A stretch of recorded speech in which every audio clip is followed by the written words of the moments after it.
안녕하세요, 오정입니다.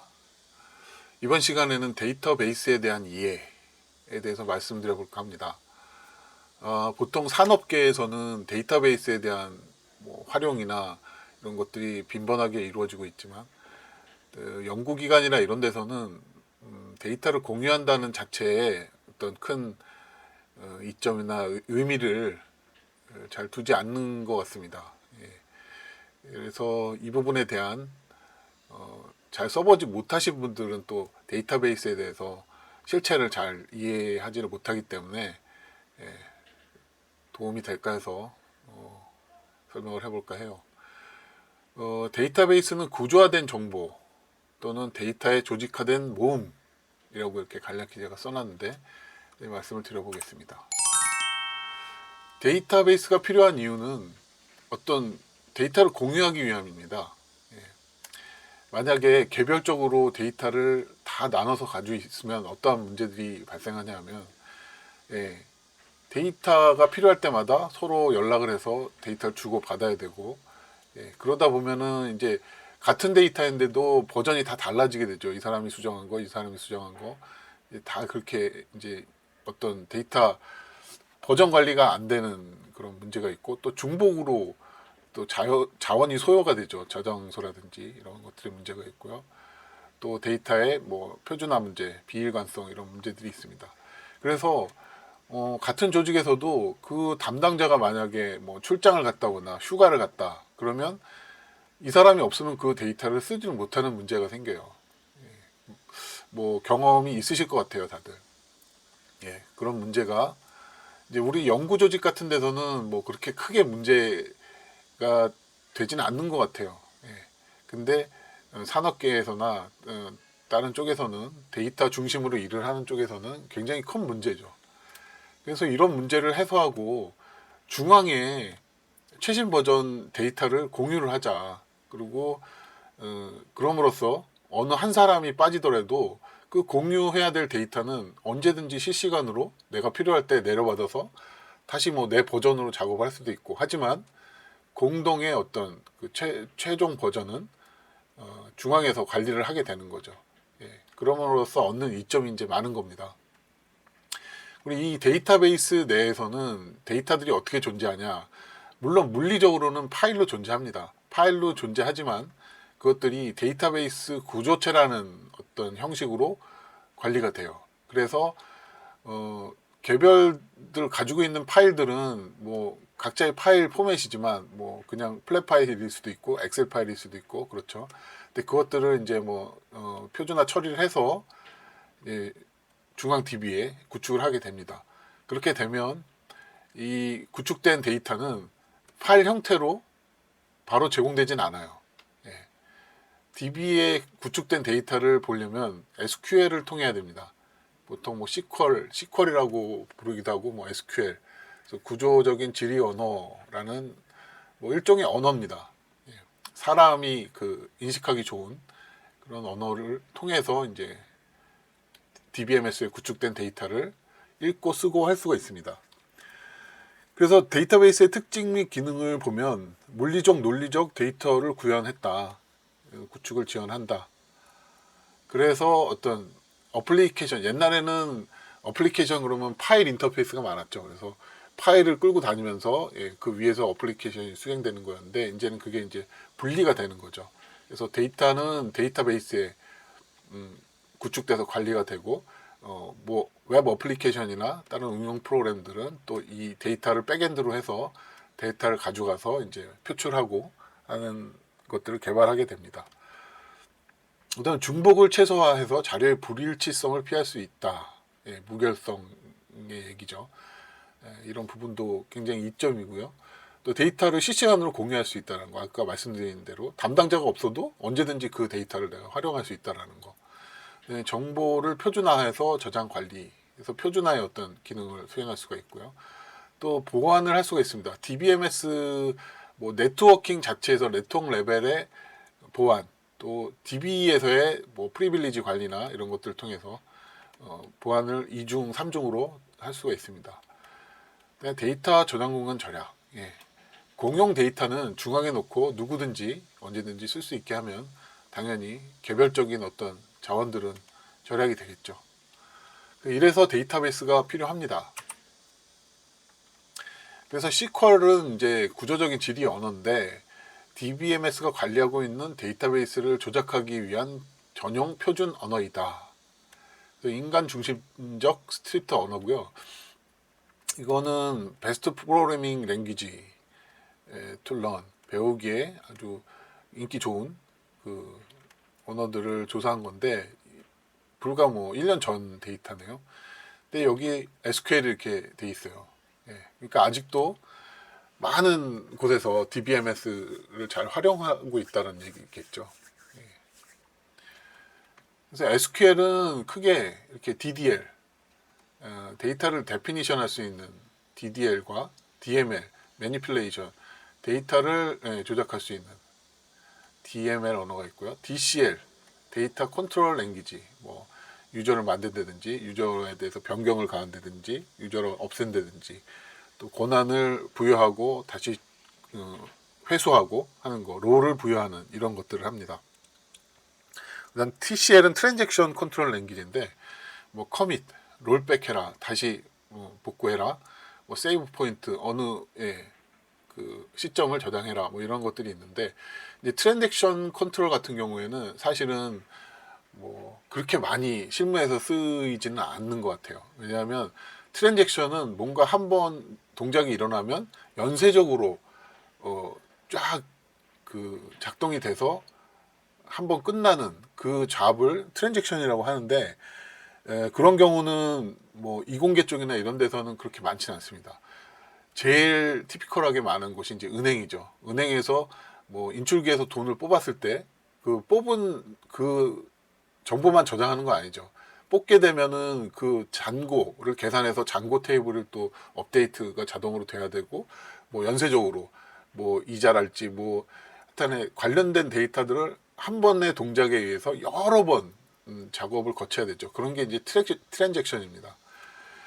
자, 그래서 대표적으로 이제 셀렉트 조회문이죠. 셀렉트 하는 거를 보면 SQL이라는 게 별게 아닙니다. 그냥 사람의 언어하고 거의 흡사해요. 그래서 여기 보면 이제 문법인데요. 조회 문법인데 select from where, group by, having, order by 이런 단어들 리저브드 워드죠.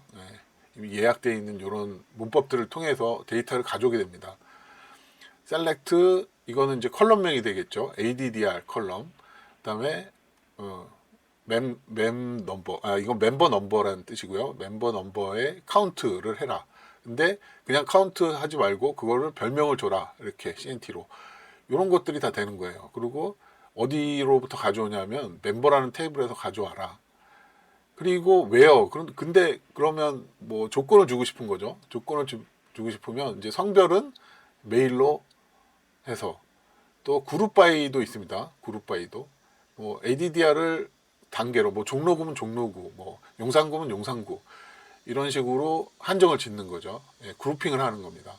그리고 그룹핑에 대한 이제 또 조건이 이렇게 들어가는 거죠. 이 멤버 회원 수가 뭐 50명 이상인 그룹 ADDR 별로 이제 추려와라 이런 거고요. 근데 그거 추려왔을 때 정렬을 해라 이거죠. 오더 바이.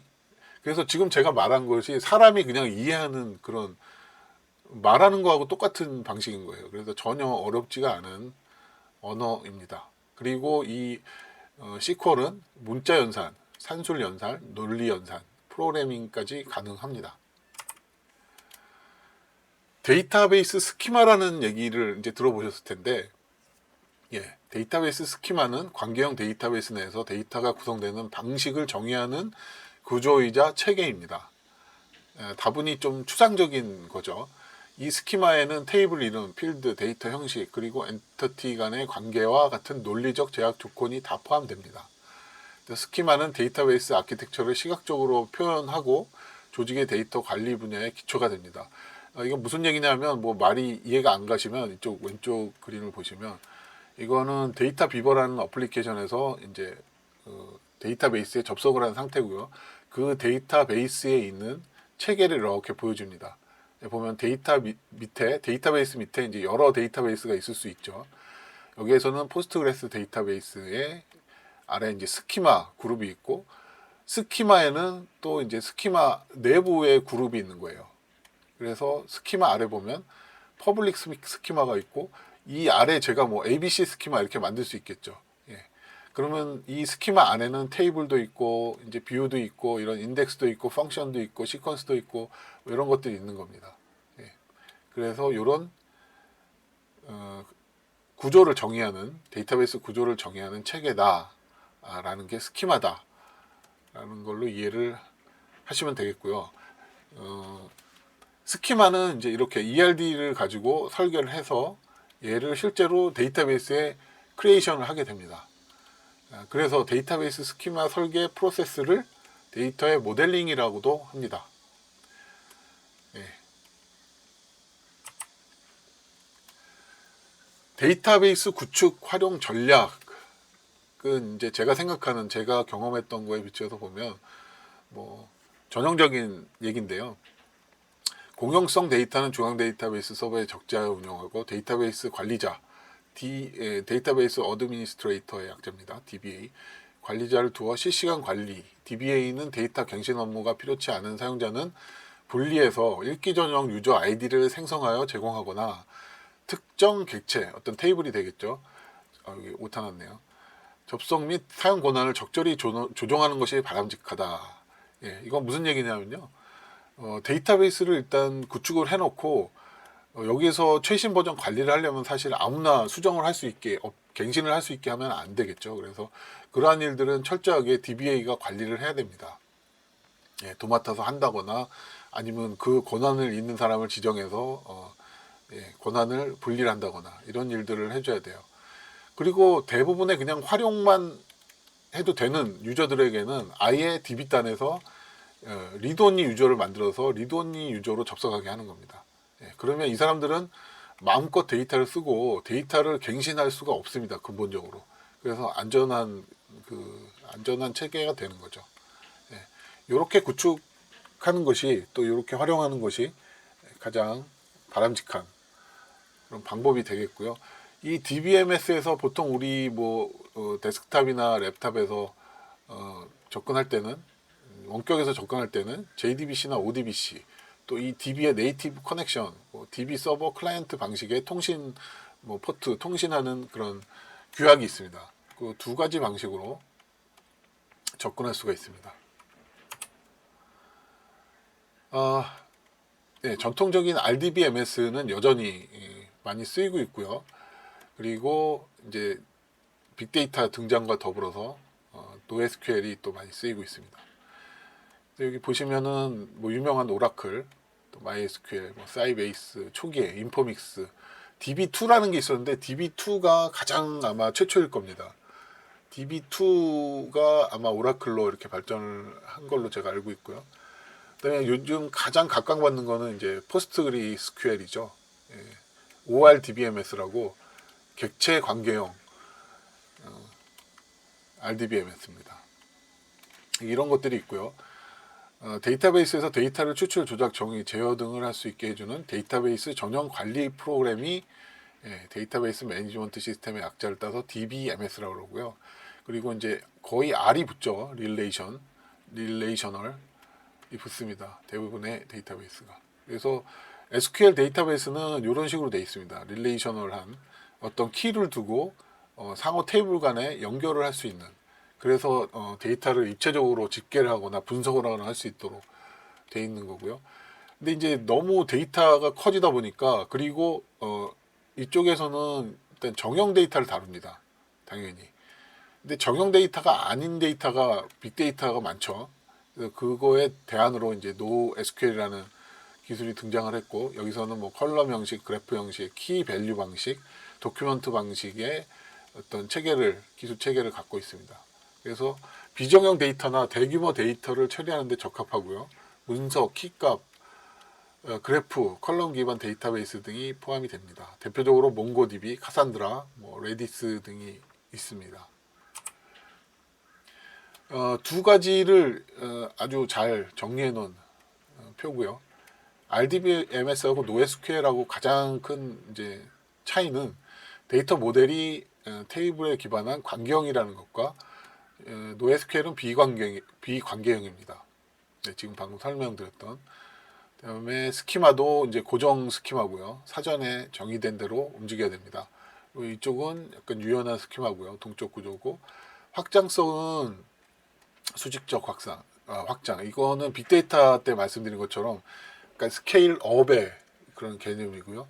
NoSQL은 스케일 아웃의 개념을 가지고 있어요. 서버를 추가할 수 있고 수평적 확장이 됩니다. 또 일관성은 이쪽이 굉장히 높죠. 높은 일관성, 정확성을 가지고 있고, 여기는 그렇지 못합니다. 상대적으로.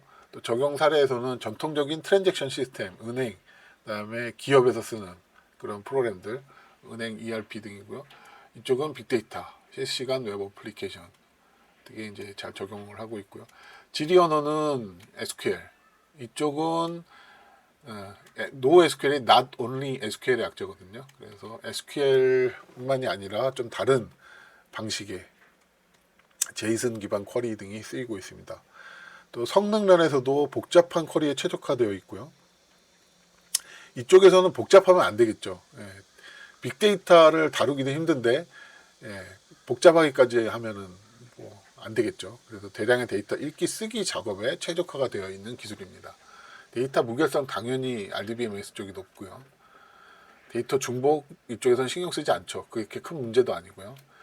유지보수 측면에서는 복잡한 유지보수, 스키마 변경이 좀 신중해야 되고 어렵기도 합니다. 때에 따라서는.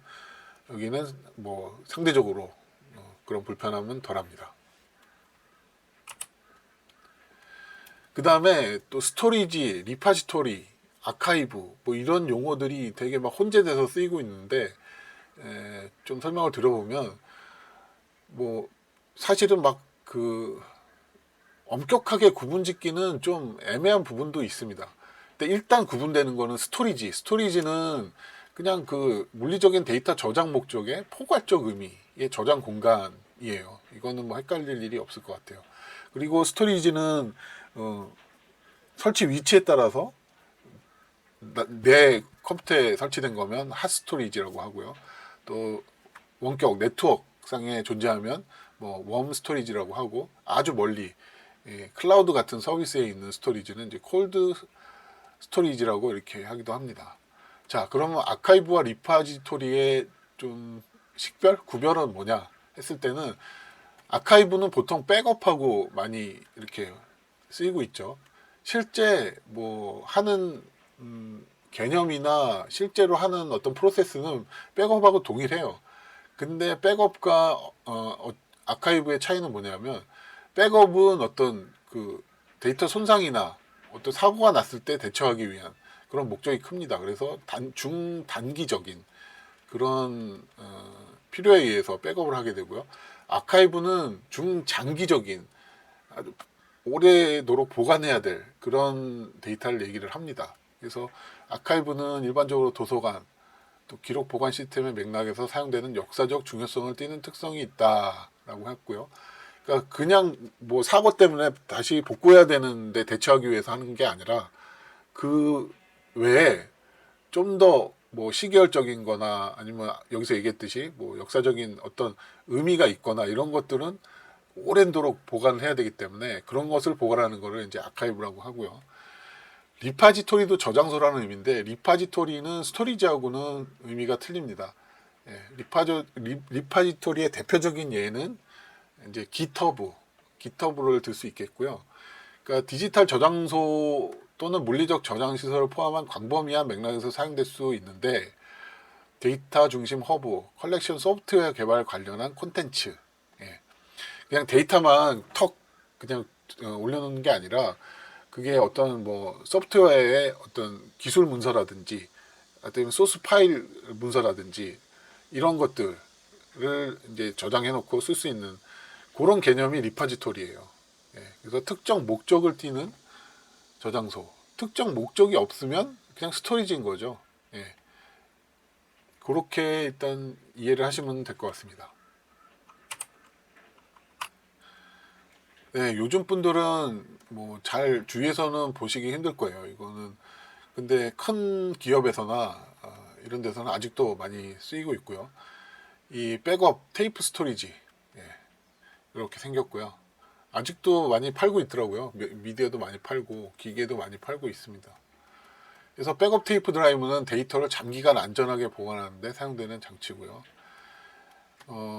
기가바이트당 비용이 저렴해서 대량 데이터를 경제적으로 저장할 수 있다라는 경제적인 특성이 있고, 또 테이프는 디스크보다 데이터 보존 능력이 뛰어나답니다. 그래서 최적의 조건에서 최대 30년까지 데이터를 보관할 수 있고요. 또 당연히 어떤 디스크 파일과 좀 다르기 때문에 랜섬웨어 공격 등에 대한 그런 것도 보다 안전할 거고요. 또 확장성, LTO 테이프 드라이브는 최대 45테라까지 저장할 수가 있다고 합니다. 그래서 이런 것들이 저는 이걸 옛날에는 많이 봤었거든요. 근데 근래에는 못 봐서 이제 이쪽도 사장되는 거 아닌가 하고 찾아봤는데 여전히 제품도 활발하게 판매가 되고 있고 그렇습니다.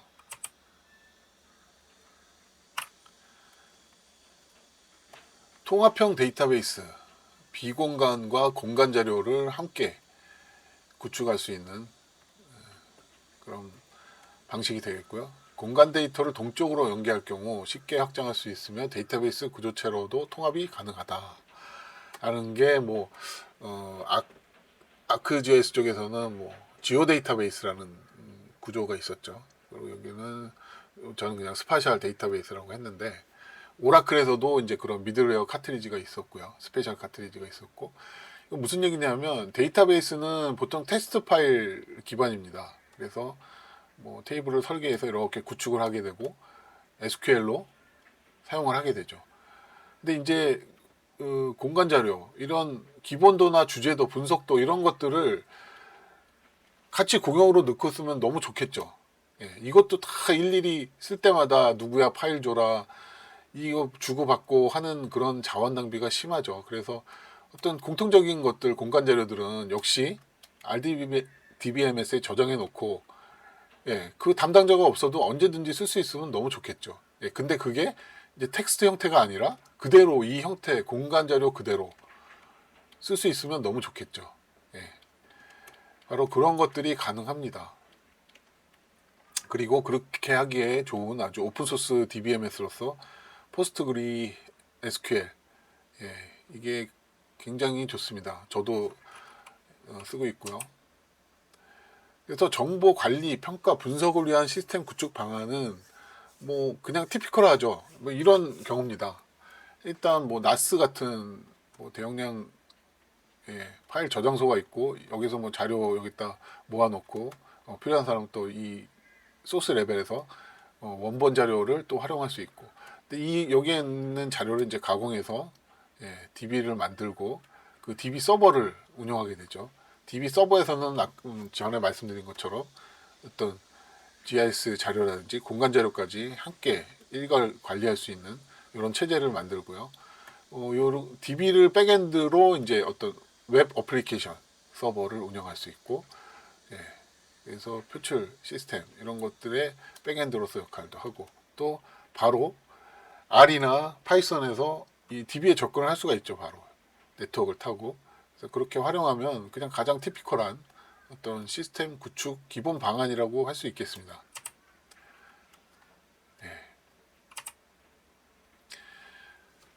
포스트GIS라고 그 포스트그리 SQL의 확장 익스텐션이라고 할 수 있는데요. 그러니까 공간 자료를 텍스트 형태 말고 포인트, 라인, 폴리곤, 라스터 형식 그대로 DB에 넣고 쓸 수 있는, 그렇게 해주는 확장 팩입니다. 포스트GIS.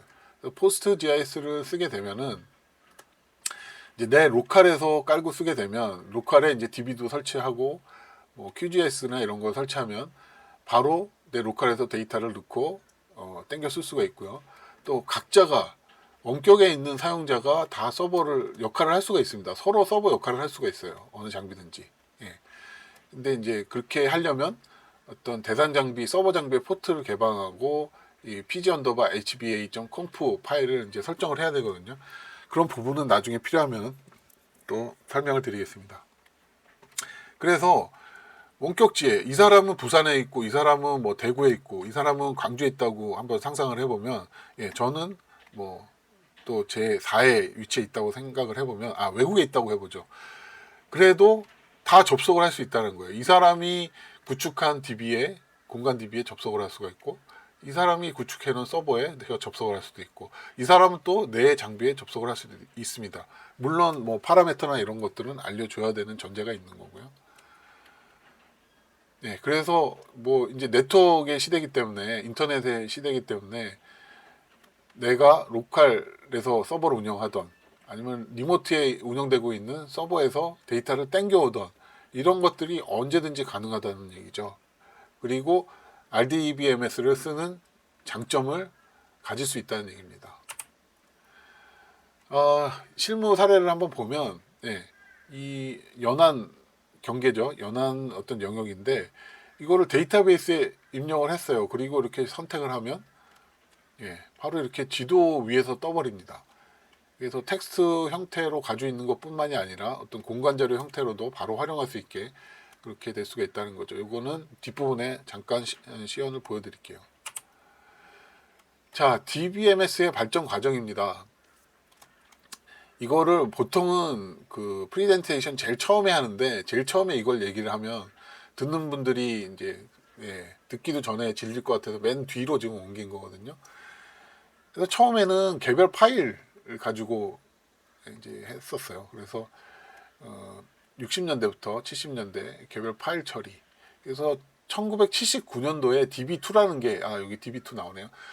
첫 상업 DBMS가 이제 DB2라는 게 출시가 됩니다. 79년도에. 그래서 80년대, 90년대 이제 아주 활발하게 데이터 공유 개념이 생기게 되고, 텍스트 중심의 어떤 데이터 공유 처리를 하는 것이 유행이 되기 시작합니다. 그래서 여기 보면 이제 하이러키컬 데이터베이스, 여기는 네트워크 데이터베이스, 릴레이셔널 데이터베이스, 이렇게 계속 개념들이 확장이 되기 시작합니다. 그래서 요때 요 시기를 지나면서 이제 오라클이라는 아주 걸출한 DBMS 회사가 1982년도에 이제 등장을 하게 되고요. 오라클의 전신은 DB2입니다. 예. 그래서 이 DB2를 기반으로 계속 발전해서 오라클이 만들어지는 거고요. 2000년대 와서는 이제 객체 지향형, 예, 오브젝트 오리엔티드 데이터베이스, 정보를 객체 형태로 표현하는 데이터베이스 모델이 등장을 하게 되고요. 이 객체형 DB의 단점을 보완하기 위해서 RDB의 기법을 또 추가하는 게 이제 ORDB, OODB 이런 것들이 2000년대에 이제 나오게 됩니다. 그래서 쭉 발전해서 2010년까지 가는 중에 이제 빅데이터 광풍과 더불어서 NoSQL DB가 이제 등장을 하게 되고요. 2005년도에는 포스트그리 SQL에서 확장팩인 공간 자료를 통합하기 위한 미들웨어 포스트GIS 1.0이 등장을 하게 됩니다. 2005년도에. 그래서 계속 버전업을 해서 현재는 2024년 현재는 3.4.2 버전까지 지금 릴리즈가 된 상태고요. NoSQL에서 이제 NewSQL이라는 또 제 차세대 패러다임이 지금 또 되고 있고요. 근데 이 부분은 아직 검증 중이라서, 예, 기존의 DBMS의 한계점을 극복하기 위함이라고 해놓고, 뭐 볼트 DB, 클러스터릭스 DB, 뭐 딥 SQL, 맴 SQL 등이 있다고 합니다. 네, 설명은 이 정도로 마치고요. 실제로 제 로컬에 구축해 놓은 데이터베이스를 간략하게 보여드리면서 좀 이해를 돕고자 합니다.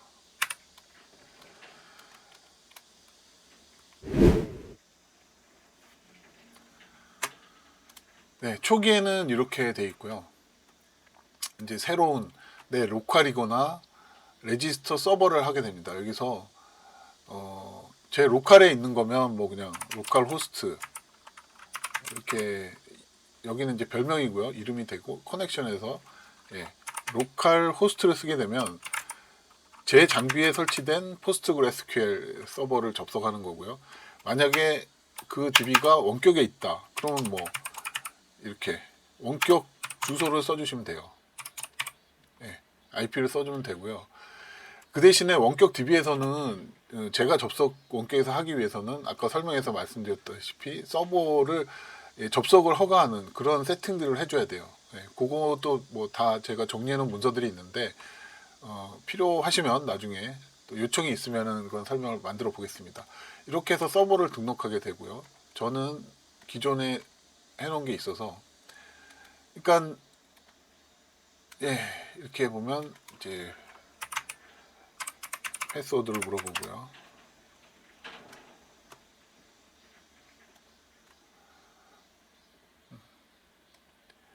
제 로컬 장비에 설치된, 노트북에 설치된 지금 포스트그레스QL 16 버전 서버에 접속을 한 상태예요. 그러니까 아까 서버에서 원격지에 뭐 부산에 있는 서버, 뭐 로스앤젤레스에 있는 서버, 네트워크가 다 연결되어 있다면 예, 다 등록이 가능한 거죠. 예, 거기서 설정을 다 해주고 접속 파라미터를 알려주면 이런 식으로 몇 개가 되던 예, 전 세계에 있는 모든 SQL 서버, 포스트그레스QL 서버를 접속할 수 있는 겁니다. 그리고 포스트그레스QL의 샘플 DB가 DVD 렌탈이라는 그 예제 데이터베이스가 있어요. 이거는 이제 설치하는 법을 제가 또 따로 나중에 기회가 있으면 알려드리겠습니다. 되게 쉽습니다. 이거 그 리스토어 하기도. 그래서 여기에 스키마라는 게 있고 익스텐션이 있죠.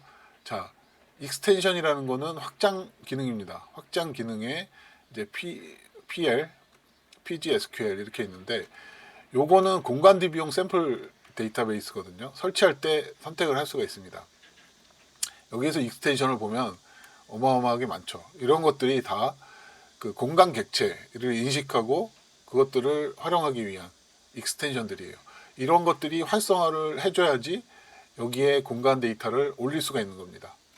예, 그거는 뭐 좀 아직은 복잡한 얘기니까 그렇게만 말씀을 드리고요. 스키마에서 퍼블릭 객체가 있고 퍼블릭 객체 안에 퍼블릭은 이제 기본 객체예요. 스키마 밑에 테이블 안에 예, 이렇게 제가 샘플 DB를 넣어놨고요. 그 안에 컬럼들 이 체계를 지금 설명드리려고 하는 거예요. 테이블 밑에 컬럼, 제약 조건, 뭐 인덱스, 뭐 이런 것들을 다 구성을 한다면 여기서 이렇게 트리 형식으로 관리를 할 수 있는 겁니다. 예, 그래서 아까 스키마 얘기가 이런 얘기예요. 스키마 아래서 이런 체계를 가지고 데이터베이스를 관리를 하게 됩니다. 그리고 데이터베이스에서 또 똑같이 크리에이트해서 새로운 데이터베이스를 만들 수가 있고요.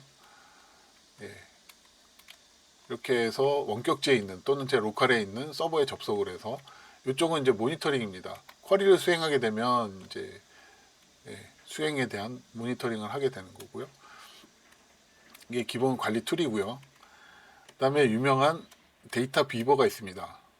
이게 오픈 소스 소프트웨어고 무료입니다. 무료 버전, 유료 버전 다 있는데요. 유니버설 버전이 이제 무료 버전이고요. 비버가 이렇게 뭘 많이 주워오잖아요. 집 짓기 위해서. 그런 부지런함 이런 것 때문에 아마 비버를 로고로 쓴 것 같아요. 여기서도 마찬가지로 이렇게 커넥션 처음에는 이런 게 없겠죠. 여러분이 설치하면 이런 게 없을 겁니다. 이렇게 해서 예, 굉장히 많죠. 예, SQL 뿐만이 아니라 이런 하둡 쪽, 하이브나 이런 것들 그 다음에 NoSQL 쪽도 있는데 예, DB2 뭐 그냥 파일 그래서 굉장히 지원하는 게 많죠. 여기서 포스트그레스QL을 누르면 이제 이렇게 어디에 접속할 거냐, 내 로컬이냐 아니면은 원격지에 있는 서버냐 이런 걸 적을 수 있고요. 데이터베이스는 어디에 접속할 거냐, 그 다음에 유저 이름은 뭐냐 이런 것들 다 설정하게 돼 있어요. 예. 그리고 테스트 커넥션을 하면 이제 연결이 되는 거죠. 그래서 로컬 호스트 그냥 테스트만 해보면요. 여기에서 테스트 커넥션을 하면 예, 이렇게 된다고 나옵니다. 이제 접속이 안 되면은 이제 에러 메시지가 나오겠죠. 그렇게 해서 만든 겁니다. 이렇게. 여기도 역시 똑같죠. 이쪽에 있는 거에 접속을 한 겁니다. 이 데이터베이스에 접속을 한 거예요. 스키마를 보면은 이런 테이블들이 있죠. 테이블들이 있는데 제가 스키마를 하나 더 만든 게 있습니다. 사우스 코리아라는 공간 데이터를 이렇게 만든 게 있고요. 테이블을 보면 이게 쉐이프 파일들인데 이렇게 보입니다. 컬럼에서 보이고 음면동 데이터인데 이걸 조회하면 바로 이렇게 조회 화면이 나오고 지도가 뜨죠. 그러니까 이쪽 지옴이라는 컬럼이 쉐이프 파일을 텍스트 형태로 변환하지 않고 QGIS를 통해서 바로 DB에 저장을 했기 때문에 로딩을 했기 때문에 이런 지옴 컬럼이 생기는 겁니다. 그래서 누를 때마다 또는 이렇게 쭉 같이 선택을 하면 이런 식으로 보이는 거고요. 이 배경 지도는 다 오픈소스 지도고요. 여기서 사용할 수 있는 지도들이 이렇게 또 여러 가지가 있습니다. 위성 영상으로도 볼 수가 있고요. 근데 이런 식으로 아까 제가 설명드린 게 실체예요. 그래서 공간 자료도 이렇게 데이터베이스를 구성해서 중앙에서 관리를 하고 사용자는 언제든지 그 최종 버전을 접속해서 뭐 이 파일을 내려받거나 여기에서 쉐이프 파일 형태로 내려받으려면 당연히 QGIS에서 또 해야 됩니다. 그것까지만 보여드리고 시연을 마치겠습니다.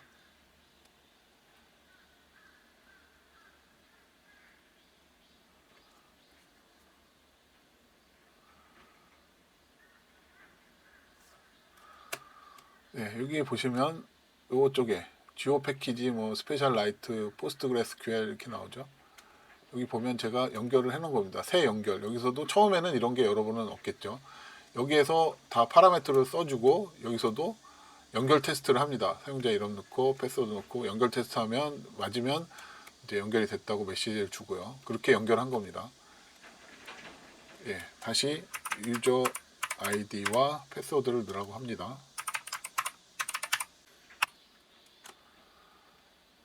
접속을 하게 되면 이렇게 스키마들이 아까 보이죠? 여기랑 똑같죠? 스키마 퍼블릭 사우스 코리아 있고요.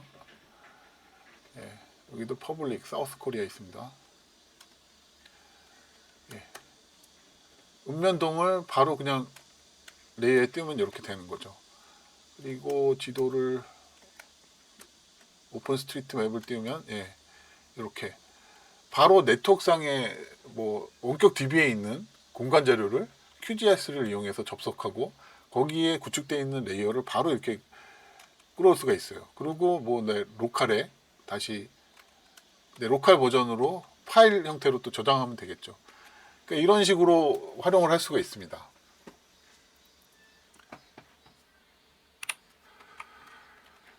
그리고 셀렉트문도 아까 설명을 드렸는데 간단하게 뭐 활용을 보여드리면 이렇게 일일이 컬럼명을 다 쓰지 않아도 되고요. 모든 컬럼을 가져오려면 이렇게 모든 것이라는 걸로 수정을 할 수가 있고요.